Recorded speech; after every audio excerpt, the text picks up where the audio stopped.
Po,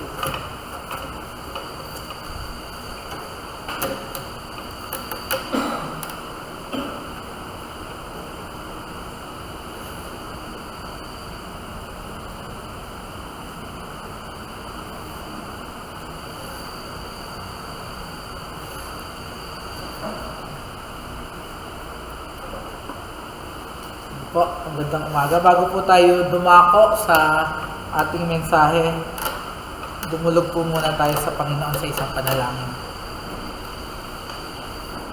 Aming Ama, maraming salamat sa pagkakataon na muli kami ay tutungo sa pag-aaral ng iyong mga salita. Nawa nga po sa aming pag-aaral na ito,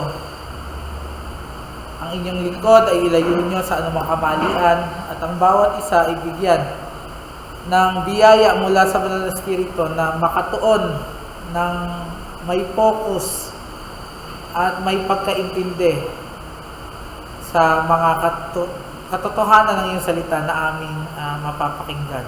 At nawa po sa iyong biyaya rin, ito ay mailapat sa aming pang-araw-araw na takbo ng buhay na tama at nagbibigay luwalhati sa iyong pangalan. Mahabag ka po, ingatan mo po kami at gabayan sa buong panahon na ito. Sa pangalan ng aming Panginoong Hesus. Amen. Ang author ng sikat na parang national anthem ng mga Kristiyano na Amazing Grace, si John Newton, ay isa ring poet. Isa siyang manunulat ng tula. At isa sa mga tula niya ang babanggitin ko ngayon. Ang title ay Kite o Saranggola. At yung sinabi niya, once upon a time, a paper kite was mounted to a wondrous height, where giddy with its elevation, it thus expressed self-admiration. See how you crowds of gazing people admire my flight above the steeple. How would they wonder if they knew all that a kite like me can do? Were I but free, I'd take a flight and pierce the clouds beyond their sight. But like a poor prisoner bound, my string confines me near the ground. I'd brave the eagle's towering wing, might I fly without a string. I tugged and pulled while thus it spoke to break the string. At last it broke. Deprived at once of all its stay, in vain I tried to soar away. Unable its own weight to bear, it fluttered downward through the air. Unable its own course to guide, the wind soon plunging it in the tide. Foolish kite, thou hast no wing. How couldst thou fly without a string? My heart replied, O Lord, I see how much this kite resembles me. Forgetful that by thee I stand, impatient of thy ruling hand. How oft I wish to break the lines thy wisdom for my lot assigns.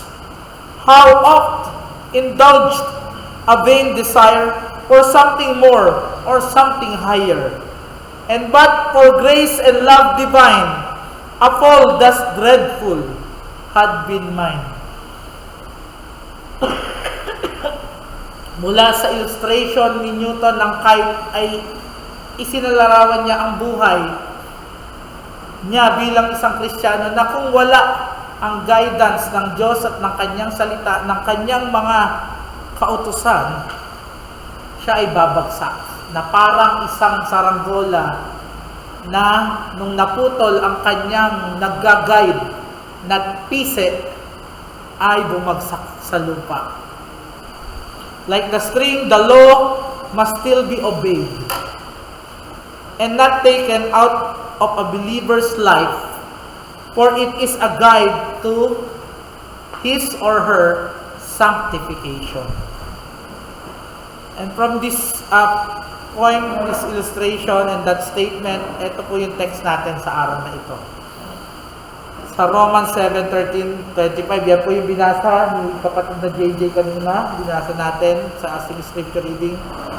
Babasahin ko po ulit mula sa ESV. Did that which is good then bring death to me?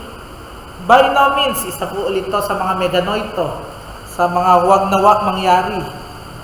It was sin producing death in me through what is good, in order that sin might be shown to be sin, and through the commandment might become sinful beyond measure. For we know that the law is spiritual, but I am of the flesh, sold under sin. For I do not understand my own actions, for I do not do what I want, but I do the very thing I hate. Now, if I do what I do want, I agree with the law that it is good. So now, it is no longer I who do it, but sin that dwells within me. For I know that nothing good dwells in me, that is in my flesh. For I have the desire to do what is right, but not the ability to carry it out. For I do not do the good I want, but the evil I do not want is what I keep on doing. Now, if I do what I do not want, it is no longer I who do it, but sin that dwells within me. So, I find it to be a law that when I want to do right, evil lies close behind. For I delight in the law of God in my inner being, but I see in my members another law, waging war against the law of my mind, and making me captive to the law of sin that dwells in my members. Wretched man that I am, who will deliver me from this body of death? Thanks be to God through Jesus Christ our Lord. So then, I myself serve the law of God with my mind, but with my flesh, I serve the law of sin. Purihin ang Panginoon sa pagkabasa ng kanyang salita. Ang Apostol Pablo po dito ay nagpapatuloy sa kanyang sulat sa mga first century Christians sa lugar ng Roma, sa iglesia doon. Dinedescribe po niya yung sarili niya rito. Maraming various interpretations, pero ang tinatayuan ko ng most ay etong pagde-describe niya sa tao sa verse na ito ay yung kanyang sarili mismo.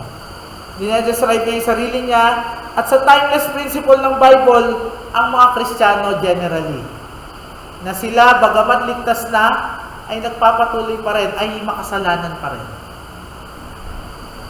Although in Christ, sabi niya, and free from the condemnation of the law, do not yet perfectly fulfill the requirements of the law. At wala nga naman nakagawa sapul nun dito sa mundong ito kung hindi ang Panginoong Jesucristo, kaya siya ay naging karapat dapat na tagapagligtas, di ba? These passages accounts for Paul's shift to the present tense, while his theme in verse 7-25 only in persons who have been united with the risen Christ. Makikita natin, continued yung kanyang pag-a-account doon sa tema tungkol sa kautusan at sa biyaya na nagligtas. Tandaan yung next last natin, sermon, yung ginawa ng Diyos para iligtas tayo sa penalty ng ating pagkamakasalanan dahil sa hindi pagtupad sa kautusan. So nagpapatuloy itong temang ito. At sa pag-a-analyze ni Paul ng mga elemento sa kung ano ang meron sa mga tao na pinagkaisa na kay Kristo, nakikita niya yung katotohanan ito. Na ang kasalanan ay lumalaban pa rin kahit sa isang Kristiyano na. Yan yung napag-alaman niya sa kanya mismong sarili na dinedescribe niya sa text na ating pinag-aaralan. Sinasabi rin niya rito naman na siya ay totoo naman na nagagalak sa mga kautusan ng Diyos. Naandun kasi yung pagbabago na. You now like to obey the law of God, the Word of God. In the timeless principle ng Bible, ang bawat Kristiyano, yun naman talaga yung gusto na natin, di ba? Ayaw na natin magkasala. Iniiyakan na natin ang kasalanan. At sana, nilalabanan na natin ang kasalanan. We actually love the law of God.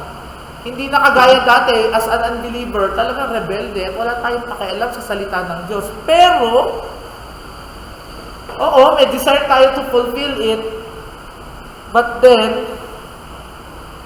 makikita natin na naandyan pa rin, bumabagsak pa rin. Sabi nga niya, kung ano yung gusto kong gawin, hindi ko magawa. Ibig sabihin, yung gusto niya, ayaw sa salita ng Diyos. Kung ano yung ayaw ko, yung bawal, yung pinagbabawal sa salita ng Diyos, yun pa rin yung nagagawa niya. Pero, balik ko kayo doon sa unahan na, eto ba ilisensya? Anong sagot ni Paul agad doon sa unahan? By no means. Megano ito, hindi. Wag nawa. Pero eto yung katotohanan. Ulitin ko ulit yung term ni Luther, simul justus et peccator kasi tayo. Simul justus, at the same time righteous, simul peccator. At the same time sinner. Naandyan pa yung mapaglinlang mong puso. Naandyan pa yung flesh mo na ang dinidesire ay magkasala. Naandyan pa yung mundong corrupt at naandyan pa ang kaaway na nagtetempt sa'yo. So we are still, hindi tayo yung kagaya ng inaakala ng iba. May narinig ako, isang tao sabi, akala ko po ang Kristiyano, hindi na nagkakasala. Walang ganun.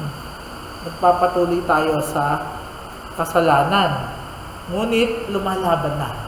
Ngunit iniiyakan na ito. Ngunit hindi na gusto itong gawin. So yun po yung malinaw dito. Ang dinidescribe ni Paul dito bilang konteksto ay yung conflict na nagaganap sa isang Kristiyano. At ito rin yung content ng kanyang theology, especially sa kanyang eschatology. There is something in a Christian na already nagaganap na. Anak na siya ng Diyos. Papunta na siyang langit. Ang kanyang kaluluwa ay binago na. Ang kanyang pusong patay at kalansay, ngayon ay buhay na. Na-enable na. Nakaka-receive na ng salita ng Diyos na nagdudulot ng pananampalataya at paglago nito. Pero, not yet. Kasi nasa body pa rin siya ng flesh. At wala pa siya dun sa gloria. Nandyan pa rin yung mga elements na nagiging sanhi ng kanyang pagkakasala. Kasi makasalanan pa rin siya. Walang excuse. So makikita natin dito, yung conflict na ito na dinidescribe ni Paul.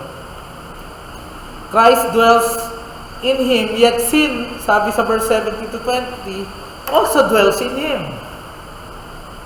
Tapos, perfect conformity to God's will is a present out of His reach. So, hindi pa talaga pwede. Kaya yung mga Keswick movement, yan sila Ellen White, yung mga perfectionism, hindi natin yan ina-adapt. Kasi wala pa talagang makaka-attain ng perfection dito in this side of heaven. So, tapos, salvation has already, yun nga, dumating na kasi niligtas na tayo. Sigurado na tayo sa patutunguhan natin. Hindi kagaya dati na alam natin, napag-alaman natin ngayon, nung tayo niligtas na dati pala, hindi. Pabulusok tayo, kagaya ng binasa kanina sa ating call to worship, para tayong nasa tuktok ng isang madulas na malumot na bundok na paggising natin, wala na tayong pagkakataon na makarecover. Pabulusok na tayo sa kapahamakan. Ganon ang sitwasyon natin dati. Ngunit ngayon iba na. Something had already happened. Although not yet fully consummated. Kapareho rin ang pagdating ni Kristo. Dumating na siya. Naganap na ang pagliligtas ng Diyos. Lahat ng tumingin ng may pananampalataya kay Kristo at lahat tayo na tumitingin pabalik ng may pananampalataya ay ligtas na.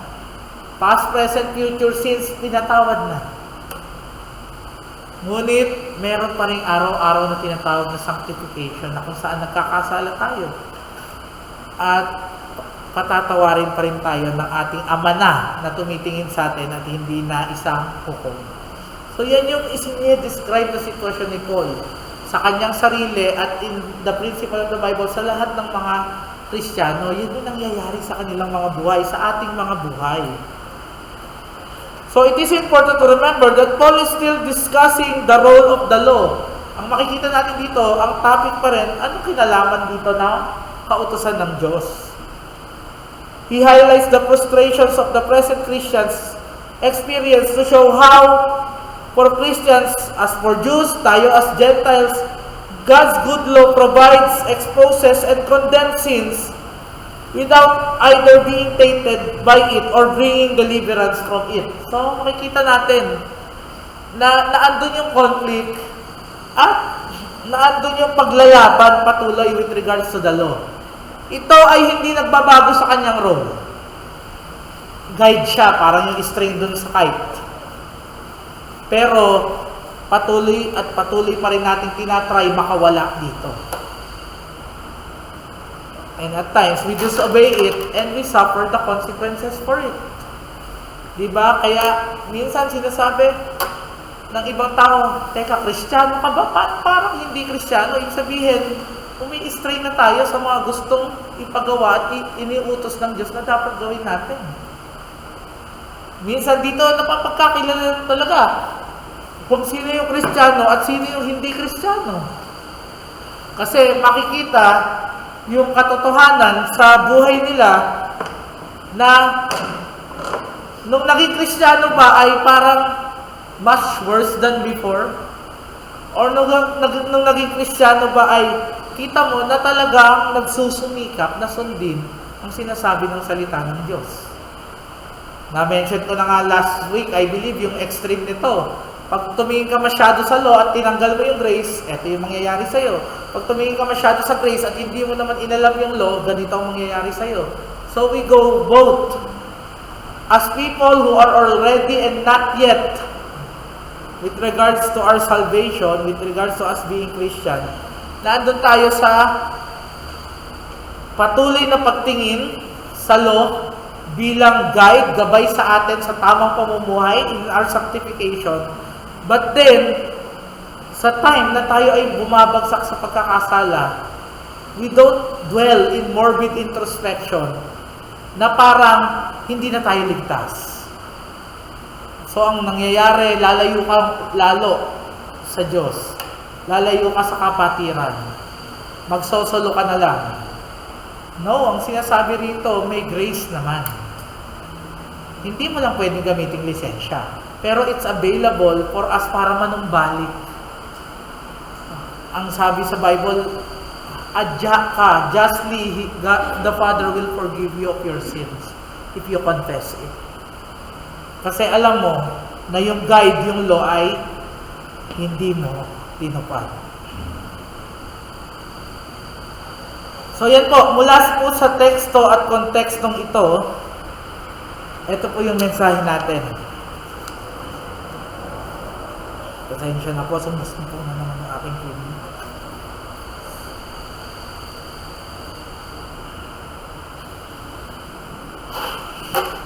By grace, Christ gives a believer life from death to sin, brought about by disobedience of the law. He also enables a believer to obey the law and not sin. Tagalogin ko po. Sa biyaya, ang Panginoong Jesucristo ay nagbibigay sa isang mananampalataya ng buhay mula sa kamatayan, dulot ng kasalanan, dahil sa pagsalansang o pagsuway sa kautusan. Siya rin ay nagbibigay ng kakayahan sa believer sa mananampalataya na makasunod sa kautusan at hindi magkasala. So makikita natin, the work of Christ in salvation does not end in the conversion of the believer. It extends to his or her sanctification. So from this message, dalawang statement po. Una, by God's grace, Christ gives a believer life from death to sin brought about by disobedience of the law. Upo po muna ako. Sakit talaga yan.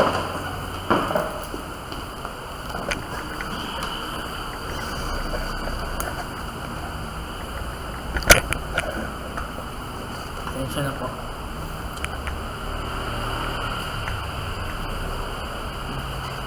So, statement number 1, by grace, Christ gives a believer life from death to sin, brought about by disobedience of the law. Sa pamamagitan ng biyaya, si Kristo ay nagbibigay sa isang mananampalataya ng buhay mula sa kanyang sitwasyon na patay sa kasalanan, dala ng kanyang pagsuway sa kautusan. Let us take note po. From the ESV, sabi doon, Paul argues that the fault lies with sin, not with the law. Through the law, sin is revealed in all of its hideousness, and the law is vindicated as good. So, ito po yung argumento ni Paul. Pinapakita niya rito yung katotohanan na ang fault, ang pagkakamali, ang kasalanan, ay ang nagdudulot ng hindi magandang resulta, ay hindi yung law. Ano po? Yung sin. Yung kasalanan dahil sa pagsuway sa inuutos ng Diyos sa kanyang salita. Yun ang problema. Hindi yung law. The law in itself is, holy and good. Kasi it is from God. Galing sa Diyos yan. Sabi ng Gospel Transformation Bible, tungkol sa gustong iparating ni Paul dito, Paul continues to commend God's good and perfect written word. So, lahat ng naandyan sa salita ng Diyos ay perfecto dahil nagmula yan sa Diyos. It is sin, not God's holy law, that brings death. So, nasa sinapupunan ka pa lang ng magulang mo na ando na yung guilt ng original sin. So, hindi mo pa alam yung 10 Commandments. Na ando na agad yung guilt ng sin. Yung disobedience ni Adan, it is, ang tawag sa term ay, imputed na sa'yo. Imputed guilt of sin. So, kaya sabi ni David, nasa sinapupunan pa lang ako ng aking magulang. Ako ay makasalanan na. So, it is not something na na-acquire mo kasi hindi ka naging mabait. So, makikita natin dito, yun agad yung natin, sitwasyon na walang kapag-apag-asa. Yung sitwasyon na walang kakayanan talagang iligtas ang iyong sarili. Kasi naandun na agad yung kasalanan. At kailangan mo na agad ng tagapagligtas. So, maganda po nating makita yung katotohanan na yon. Sinabi rin po dito yung katotohanan na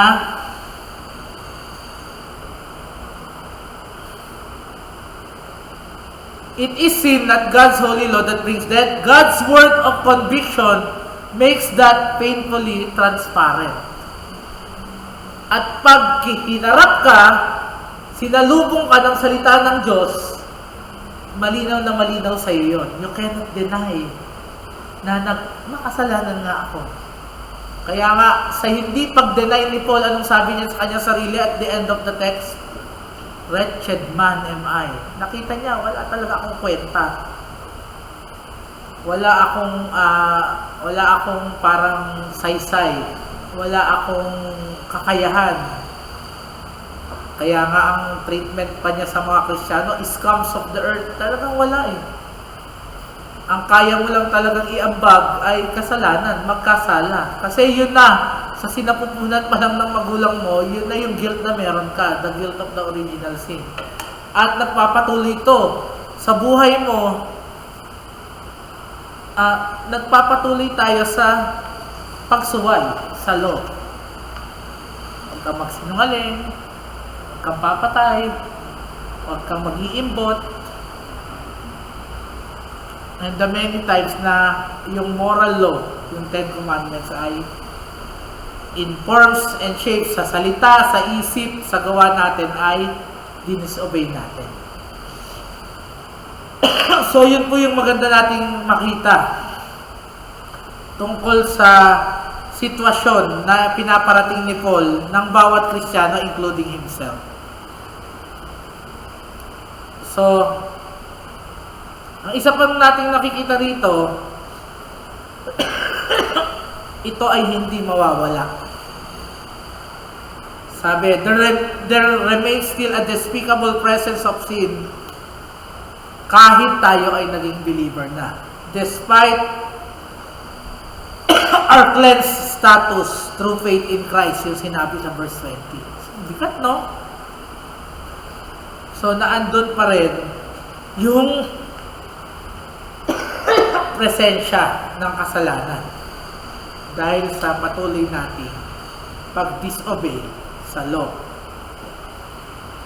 So, ang malinaw po dito na dapat nating malaman,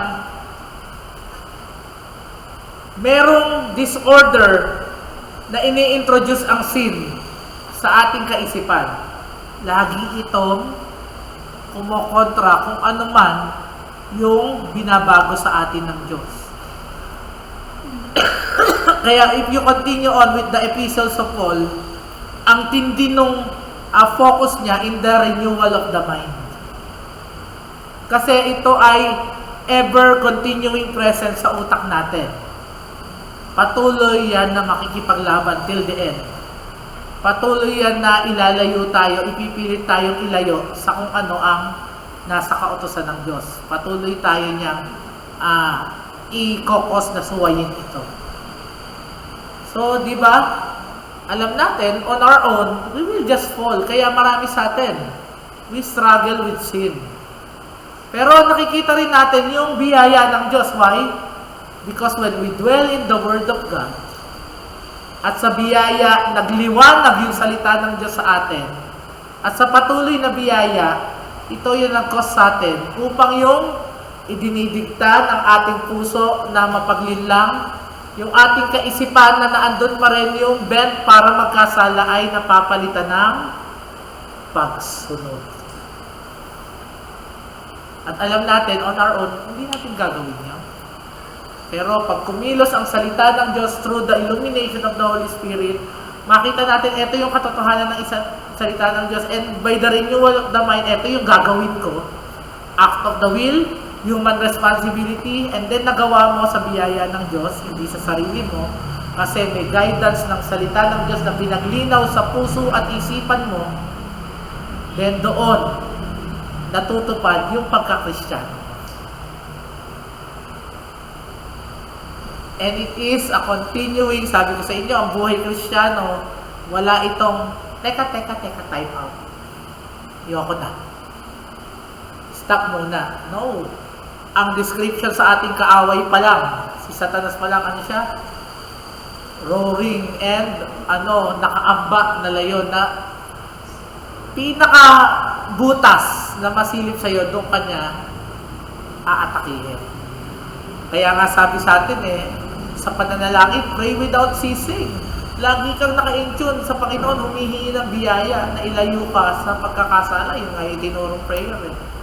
Lead us not into temptation. Deliver us from the evil one. So, makikita natin na ang pagpasok sa buhay Kristiyano ay pagpasok sa isang never-ending lifelong war. Oo, may victory na sa war, pero araw-araw yung battles. And all the more we need the Word of God. Bakit tayo nandito ngayon? Bakit tayo tinuturuan mag-devotion? Bakit tayo tinuturuan mag-pray? Bakit tayo may Sunday school? Bakit tayo may prayer meeting? Bakit tayo nagbabasa ng mga Christian books? It's all for that purpose. Para lagi tayong handa at prepared at naka-on guard. Sabi doon sa Pilipino, put on the sa Bible, di ba? Put on the whole armor of God. Kasi dapat lagi kang nakahanda na lumaban.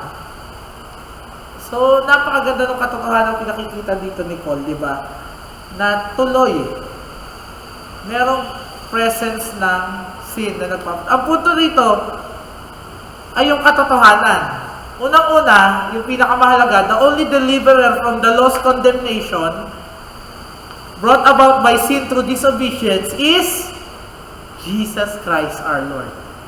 At yung ginawa niyang pagliligtas sa krus ng Kalbaryo na nag-cause para sa atin ma-convert, mamaya makikita natin sa second point, yun pa rin yung magpapatuloy na pagmumula ng biyaya para tayo ay makapamuhay ng may kabanalan at pagsunod sa harapan ng Diyos. Pero mag-dwell muna tayo doon through an illustration. Sabi ito, a sad thing happened in Henderson, Kentucky, when two little girls who were playing hide and seek with three other children went into the cellar to find a hiding place. Kanila kasi may mga cellar, parang may mga basement na lalagyan ng mga wine yung mga bahay.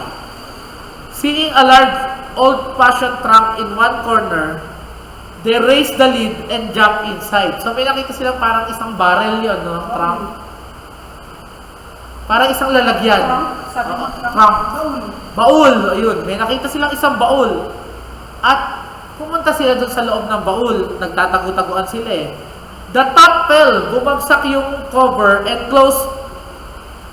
nag-close yung baul na may spring lock pala.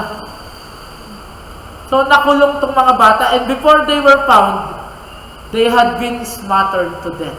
Namatay na sila. Nawala na sila, naubusan sila ng hangin. Sad as it is, this heartbreaking incident is only a fitting type of the smothering to death of spiritual life by men and women all about us due to sin. Sa mga unbeliever, para silang araw-araw inuubusan ng hininga sa nagpapatong-patong at tumatakip sa kanilang kasalanan. The heart under sin, even nga sa believer mapapansin mo, they stop worshiping God. At yung kanilang affection ay napapapunta sa mga pansamantalang pang-akit at pinepresent ng mundong ito.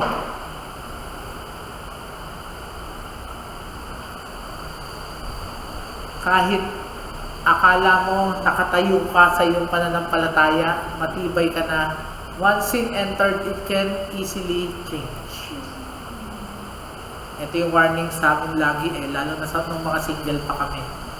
Kahit nga sa mga married, lalo na pagdating sa usapin ng sexual sin, napakadali nitong akitin ka at napakadali nitong pabagsakin ka kung ma-off guard ka. Kung hindi laging on guard ka sa iyong pananampalataya at laging malinaw sa iyo kung sino si Kristo na mas mahalaga siya at yung kaligtasan na tinamo mo sa Kanya sa lahat ng bagay kabilang ang pang-akit ng sexual.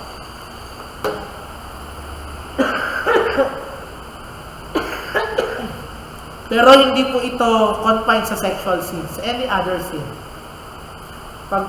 When we are caught off guard, it will result in disobedience of the law, magkakasala tayo, babagsak tayo spiritually. So we must be on guard talaga. We must not be trapped. Ito yung nangyari sa mga bata, di ba? They were trapped. At yun lagi naman ang description sa Bible ng sin at ni Satan. Naglelay ng trap and trapping. Parang nakaset na trap, nakaamba. Ano yan? Patibong. So, makita sana natin yung sa pagkaka-explain ni Paul, yung katotohanan tungkol sa sin.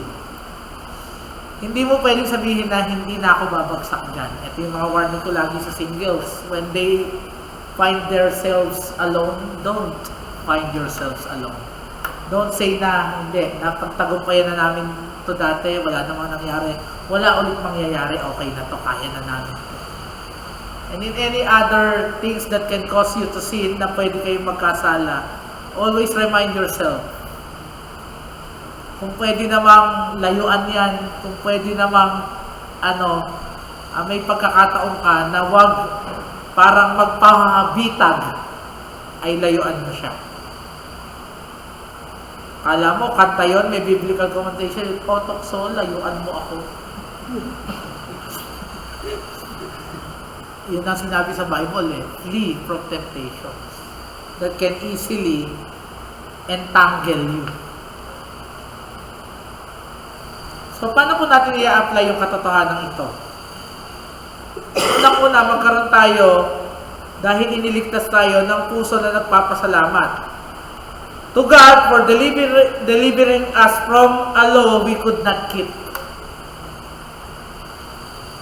A law that has already condemned us to death dahil sa pagsuway natin dito.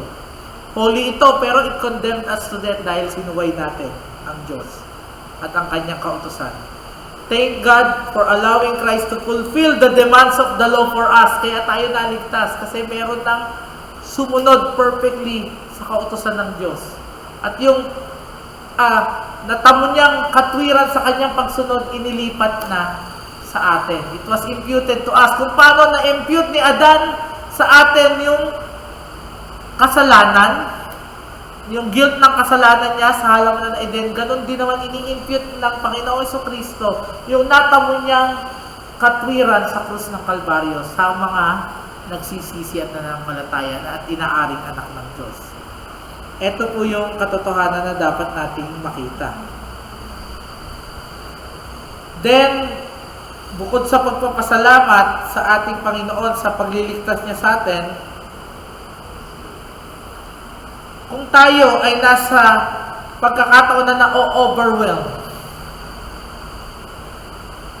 tayo sa pakikipaglaban natin sa kasalanan na parang natatangay tayo ng tukso, na parang bibigay na tayo sa ating pananampalataya, nagdadoubt na tayo sa ating pananampalataya, we should think of the beginnings of our spiritual lives. Paano ba nagsimula ang spiritual life mo? You were dead. Ating alalahanin kung ano ang naging kaganapan sa krus ng Kalbaryo, kung paano tayo pinalaya ng Panginoong Jesucristo sa kanyang kamatayan sa krus ng Kalbaryo. So, papasok din doon din yung katotohanan na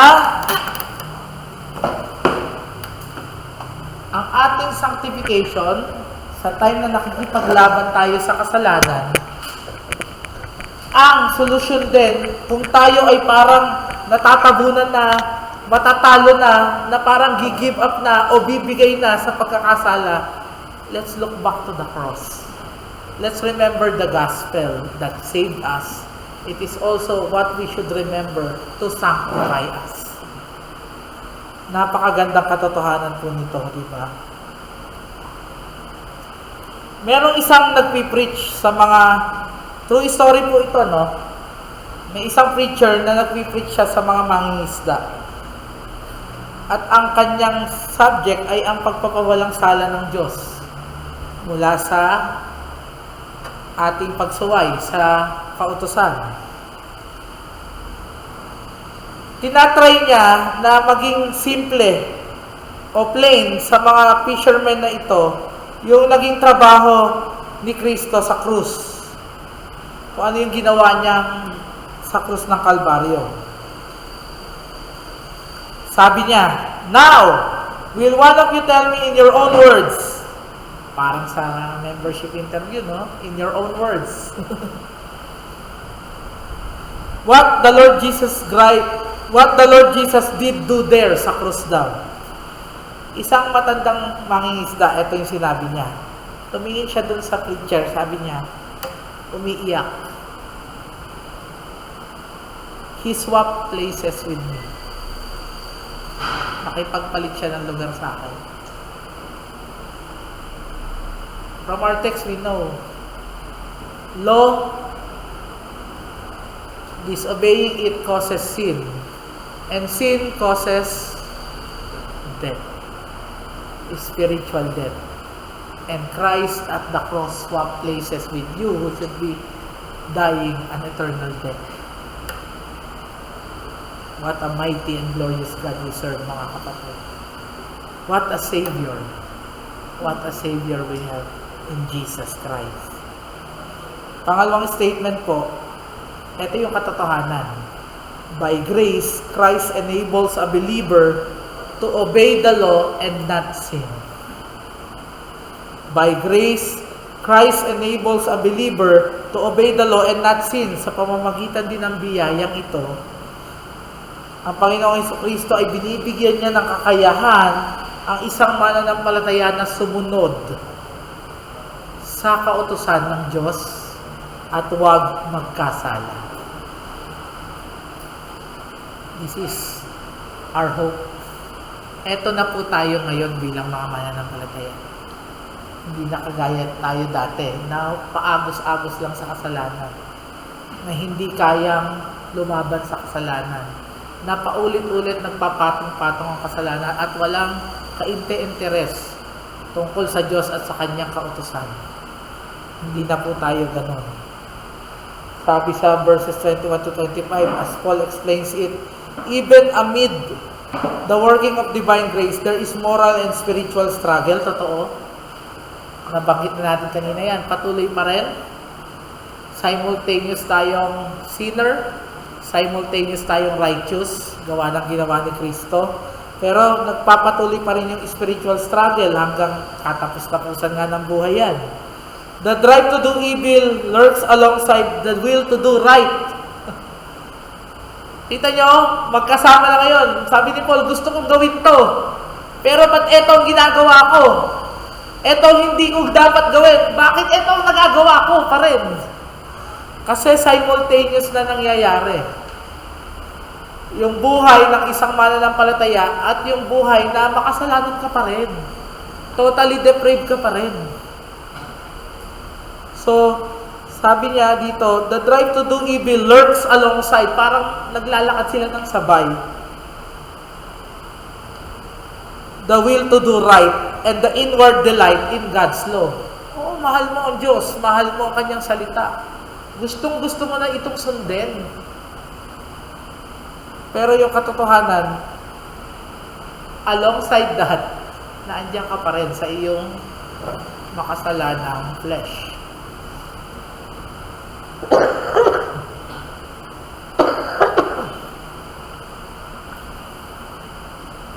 This is not a pleasant state. Hindi ito kaaya-ayang sitwasyon, di ba? Kaya, hayahay ba ang maging isang Kristiyano? Yung kantang masaya ang maging Kristiyano, puro ba masaya?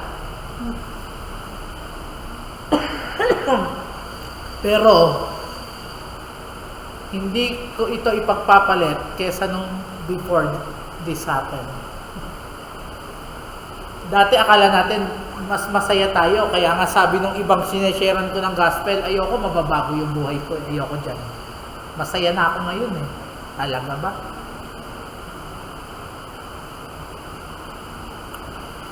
Nangyayari po talaga to. Hindi to pleasant state and it arouses a cry for deliverance. Lagi ka pa rin magmamakaawa araw-araw. Kaya nga, may command na pray without ceasing. Eh. Lagi ka pa rin hihingi ng habag sa Diyos na ilayo ka sa temptation at sa pagkakasala at mapagtagumpayan mo ito sa biyaya na katagumpayan na pinagkaloob na ni Kristo. Paul expresses gratitude to God whose work in Christ is complete. Yes, definitive na yung ating salvation and sanctification. But Paul also notes against the moral struggle which the gospel message sustains God's people. May moral struggle, makikipaglaban sa kasalanan every day, every minute, every second. Kahit ngayon, nakikinig kayo in your mind, baka namamertal na yan kung saan. Nagkakasala na kayo by not keeping the Sabbath holy.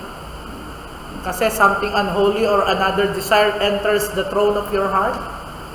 Pero ang sinasabi dito ng salita ng Diyos, that same gospel message na nagligtas sa'yo, that will sustain you. By the grace of God. Nakaka-perplexing, parang isang palaisipan daw ang struggle against sin, lalo na sa isang Kristiyano. We always feel wretched, di ba? Lagi nating nararamdaman yung wala tayong kwenta. Yung iba nga, Sinasabi, ligtas ba ako talaga? But we must remember the words of Apostle Paul. Sinabi rin niya yan, wretched am I, who will deliver me? Pero, nandun sa katapos-tapusan ng statement yung hope. Thanks be to God through Jesus Christ our Lord. We take refuge in the gospel of grace. Doon tayo manghahawak. Doon tayo kukuha ng kalakasan. Nagtagumpay na ang Panginoon ko sa krus. At ang katagumpayang ito ay nasa akin, nasa biyaya ng Diyos. Kaya ko nang lumaban sa kasalanan. Kaya ko nang mag-isip ng hindi kaisipan upang magdulot sa akin ng pagkakasala. Then we will become not only hearers of the word, but doers of it. And all the more makikita natin dito yung pangangailangan. Ano yun? Na we must always be soaked, nakababad sa salita ng Diyos. Napakahalaga, yung mga practical application nito, you must have Bible verses in mind. Diba? Bible verses in mind para ma-explain mo yung hope na nasa iyo, or pag dumarating yung pagsubok, yung temptation to sin, or yung nasa kasalanan ka na mismo, you have something to say to yourself. Like yung kay David nga sa isang do not be downcast, O my soul. Meron kang sasabihin ganun mula sa salita ng Diyos that will uplift you.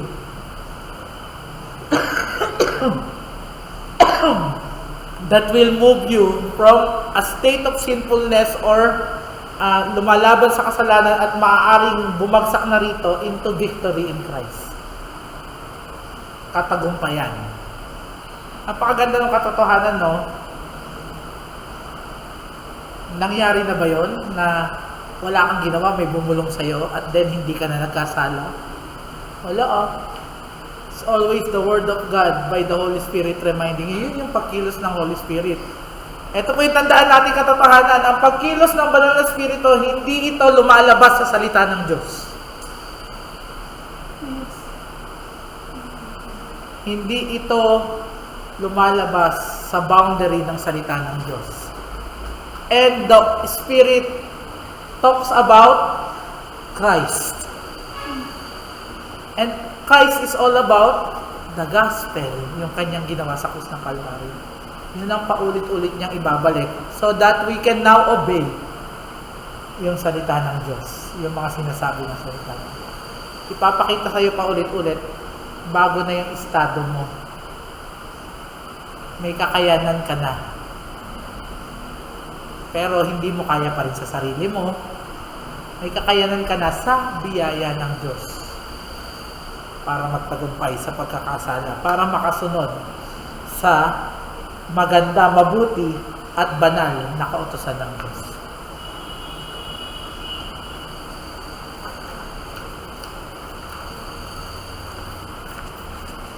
Ang punto po dito, delighting in God's law internally, meron dapat, di ba? Yung katotohanan, pag Christian ka na, masaya ka naman gusto mo talagang sumunod sa salita ng Diyos.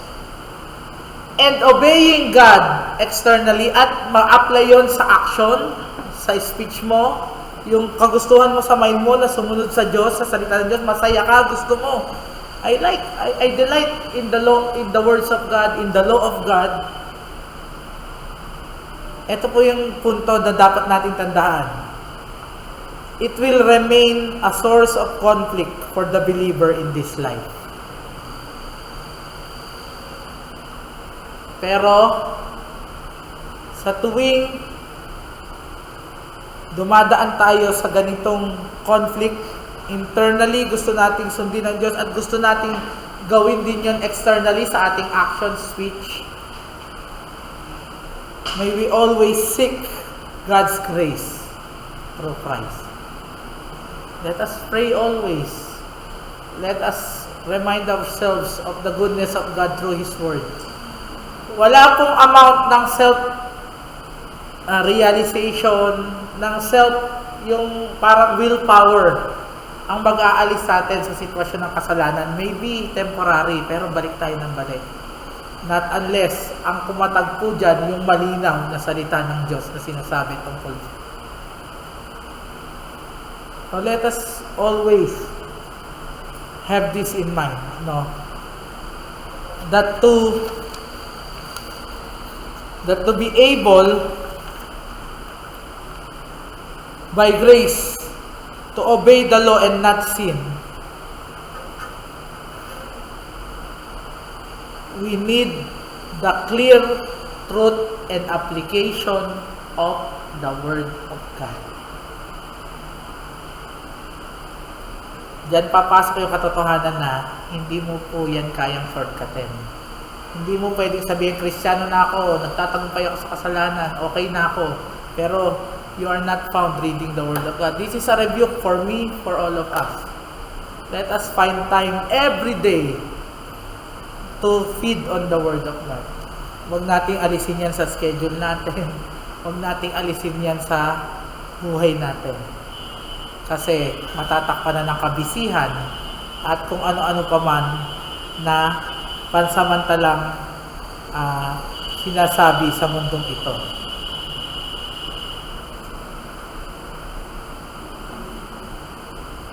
May isang nagkwento ng ganito.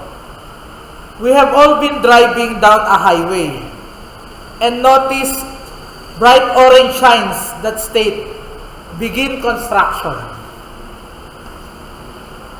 And habang tumutuloy sila, end construction. Sabi niya dito, one thing about these signs is that they tend to remain around long after the construction work is over. Naandun pa rin yung mga sign pero tapos na yung construction. If one of us were to announce for the time being God's construction in our lives was going to be halted, would our friends say, I didn't know any construction was going on? Ang ibig sabihin lang po dito na itong illustration is yung sinimulan ng Diyos sa'yo, kukompletohin niya yon. At walang time na yun ay tumitigil sa buhay mo. Long before your conversion, nagpapatuloy yung pagkilos, pag-construction ng Diyos sa buhay mo in your sanctification. Hindi mo masasabing, save na ako, ayos na, tigil na ang pagkilos ng buhay. Bahala na ako sa diskarte ko sa buhay ko. Walang ganon. God continues His work. And we have the human responsibility na in-enable na tayo para magpatuloy sa pagsunod sa Diyos at sa Kanyang mga kautusan. At huwag magkasala dahil sa pagsuway dito. Obedience to the law must be evident in believers, for it shows that they are enabled by Christ, by God's grace. Yun ang nagpapakita talaga na may Kristo ka, na iba ka, na Kristiyano ka na at hindi ka na unbeliever. So, paano natin ito ilalapat? We must thank God again for the strength from the Holy Spirit by which we, through the illumination of the Word of God, we persevere in the daily struggle against sin. Araw-araw. Pray for grace to be able to obey the statutes of God in your daily life, na makasunod ka sa pinagagawa at inuutos ng Diyos mula sa Kanyang salita. When we feel confused and overwhelmed by sin's appeal, dahil sa pang-akit o seduction ng kasalanan, let us ask for grace to be able to apply the freedom Christ gave us. Anong freedom? Not to sin anymore. Hindi freedom to do what you want. Hindi ka na slaves ng sin. Slaves ka na ni Christ. At may kalayaan ka na tanggihan yung kasalanan at wag gawin iyon sa biyaya ng Diyos.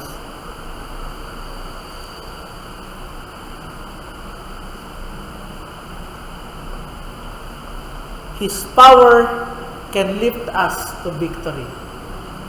There is power in the blood. Di ba sabi doon sa isang, anong power yon? It is a power for man to be changed up until glory in heaven. yung pinakamatandang sister ni Daniel Webster, ay napangasawa si John Colby. Si John Colby ay ang pinakamasamang tao dun sa kanilang neighborhood pagdating sa pagmumura at sa mga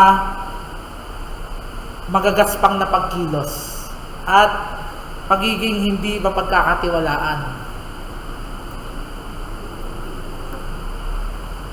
At may balitang nakarating dito kay Webster na nagbago na daw to si Colby. So binisita niya si Colby. Nung siya ay pumasok sa bahay ni Colby, meron siyang nakitang isang Bible na malaki. Nakakabasa pa lang ni Colby, nakabukas. Ang unang tanong ni Colby kay Webster nung nagkita sila, Kristiyano ka ba, Webster? Sabi ni Colby.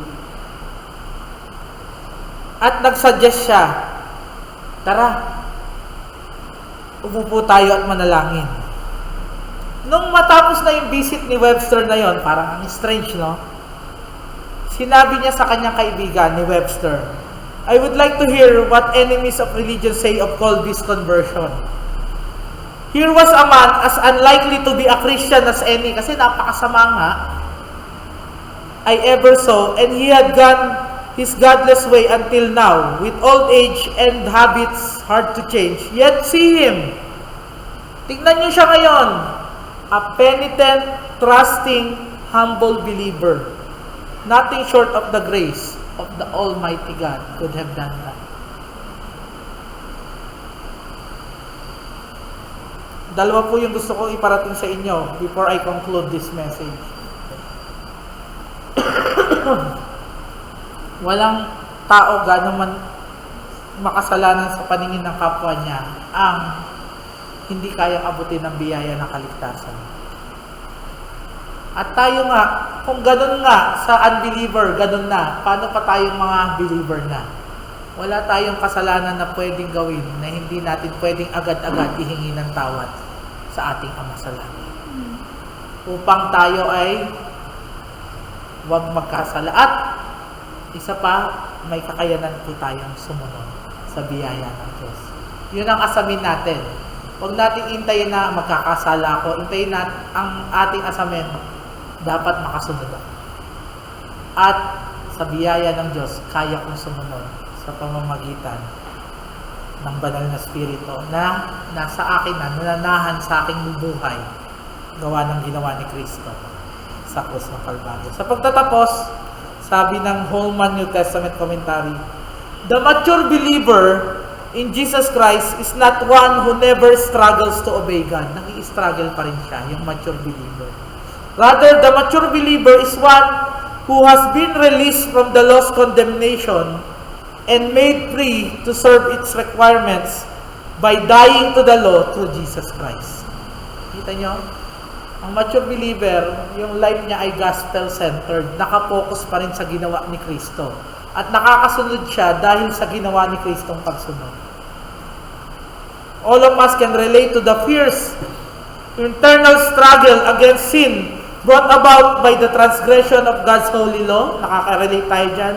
Until we stand in Jesus' presence, we will all experience this battle. Hanggat hindi tayo akarating sa langit, may battle na ganito. The only way to win it is by praying for grace to be able to tap into the Spirit's overcoming power. That is, applying the illuminated truths of God's Word in our daily lives. We simply do not have the power by ourselves, opo, hindi natin kaya, to do what pleases God, kahit gusto pa natin at mahal natin ang salita ng Diyos, at mahal natin ang Diyos. Even the good things we do in our own strength make us prideful, di ba? And dishonoring to God. All the more we need His mercy and grace. Determine today, ito yung human responsibility, to discover where your life is being abused by your ever-present capacity to find life on your own terms. Kung saan sa buhay mo, nakikita mo na pwede kang bumagsak sa kasalanan at lagi-lagi ka nalang bumabagsak. You have the human responsibility to determine it And also where you are prone to disobey, pray for grace to rectify whatever it is that causes you to sin through legalism, kung masyado ka namang legalistic, na akala mo ay nawawala ang salvation mo pag bumabagsak ka sa kasalanan, or disobedient ka talaga. And you're living a life na parang hindi ka Kristiyano. It is by the grace of God that we can overcome these sins in our lives. Nawa po, ang Panginoon ay mahabag sa atin. At tayo ay kalugdan na magawa lahat ang sinasabing ito sa kanyang salita. Manalangin po tayo. Panginoon, maraming salamat sa katotohanan ng inyong salita. Na sa biyaya, kami ngayon bilang mga mananampalataya ay may buhay na walang hanggan. Mula sa kamatayan na dulot ng kasalanan dahil sa pagsuway sa iyong mga kautusan. Maraming salamat din po sa kakayanan, sa iyong biyaya rin, sa pamamagitan ng pagpapaliwanag ng iyong salita ng banal na Espiritu sa amin, na makasunod sa iyong mga kautusan at huwag magkasala sa iyong harapan. Tulungan mo po kami sa mga bagay na ito ay mailapat namin sa aming pang-araw-araw na buhay. Sa pangalan ng aming Panginoong Hesus, ito lang po ang aming samot dalangin. Amen.